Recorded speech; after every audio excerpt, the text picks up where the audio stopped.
যেমন আমি যাচ্ছি, আমাকে নিয়ে কিন্তু খারাপ মন্তব্য করবে, এই ওর বাপ মনে হয় ঘুষখোরের বলায় যে শাস্তি এটা হয়েছে, এবং এটা হয়েছে, মানে আমাকে নিয়ে সমালোচনা। তখন আমার এগুলো সহ্য হইতো না, কানটা গরম হয়ে যেত, আমি বুঝতাম সীসার মতো কানটা গরম হয়ে যেত, চোখগুলো লাল হয়ে যেত। এখন এটা তো আমার এই অবস্থাটা আমি যে শুনে আসলাম, ভয়াবহ অবস্থা, সামনে আরেকজন করেই বলেতেছে এই গাঁজা খাই আসছে। এখন ওর থেকে আবার আমার মেজাজ আরো খারাপ হইল। বাসায় গিয়ে যখন চিল্লাম দিলাম, তুই বাইরে লিখে না, ধরে আবার মাইল। এখন আমি যাবো কোথায়? মানুষ বলে যে পাপের ফল, তাহলে আমি 8 বছর বয়সে আমার কিসের পাপ? এমনটা হয় না? আমার 8 বছর বয়সে তো আমার পাপ লেখা হয় নাই, তো আমি কিসের পাপে ভুক্তভোগী? ওই সময় এটা নিয়ে খুব আল্লাহর প্রতি একটা আসতো যে আল্লাহ হয়তো আমার প্রতি তো অবিচার করছে। কিন্তু এখন ওই যে বললাম 18 বছর, এখন মনে হয় কি জানেন, আল্লাহ আমাকে সুবিচার করছে। আমি যা পারি আমার চোখের সামনে কোনো মানুষ তা পারে না। আপনি আমার সাথে দৌড় দিবেন, পারবেন না। সাঁতারে যাবেন, পারবেন না। মারামারি করবেন, পারবেন না। সাইকেল চালাবেন, পারবেন না। মোটর সাইকেল চালাবেন, পারবেন না। কার চালাবেন, পারবেন না। এইটাই তো মানুষের জীবনে আর কি দরকার হয়? প্রায় 24 বছর আমি এই সমাজেই ছিলাম না। আমার লাইফের একটা সময়, দীর্ঘ সময় 24 বছর কোনো মানুষের সাথে মিশি নাই। আমার এই যে লম্বা চুল দেখতেছেন, হ্যাঁ, আমি একটা আধ্যাত্মিক জগৎ একদম মানে জঙ্গলেই ছিলাম।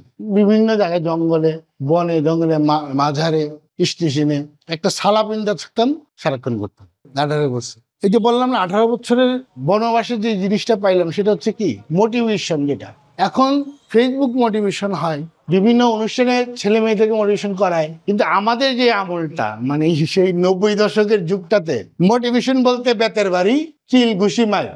90 দশকের ছেলে মেয়েরা দেখবেন হয় অমানুষ হয়েছে, নাহলে মানুষ হয়েছে, দুইটার একটা। মানে এই যে পরিস্থিতিগুলা, এটাকে আমি কাটাই ওঠার জন্য একটা সময় সমাজ ছেড়ে দিলাম, একদম বাড়ি ঘর ছেড়ে, বউ সব ছেড়ে দিয়ে চলে গেছি। এই কাজটা যখন করছি, হ্যাঁ, আমি আরেকটা অন্যরকম কাজ করছি, কিন্তু এই ময়ূরটা তো আমি প্রথমেই করলাম। এটা যেমন জীবনে এই কাজটা আমি জীবনে কখনো করিনি, সবাই জানে। এবং আমি তার মধ্যে এটা মনে করেন আমার একটা পরিচিতি আছে, কিন্তু এই যে সাইজ হিসেবে বলে মানুষের সাথে মিশিয়ে নেই।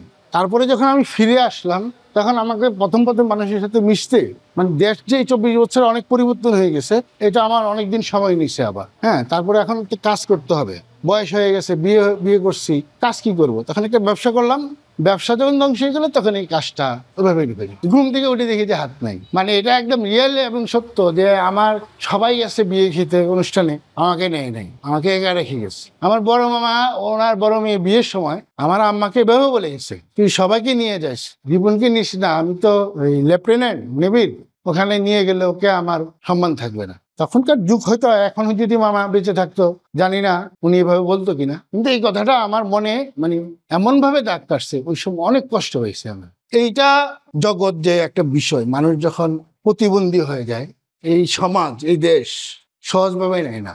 পরিবার থেকে পারিপার্শ্বিক সমাজ যখন আমাকে মানে বিদ্রুপ করতো, আমাকে নিয়ে ঠাট্টা মশকরা করতো, তখন আমার প্রতিহিংসা জন্মাইতো ভিতরে।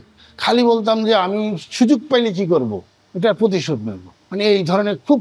আর বেশিরভাগ সময় একটা সময় এমন হয়ে গেল, আমি বাইরে গেলাম, প্রতিদিন ঘরে বিচার আসে, ঘরের মানুষ আরো বিরক্ত।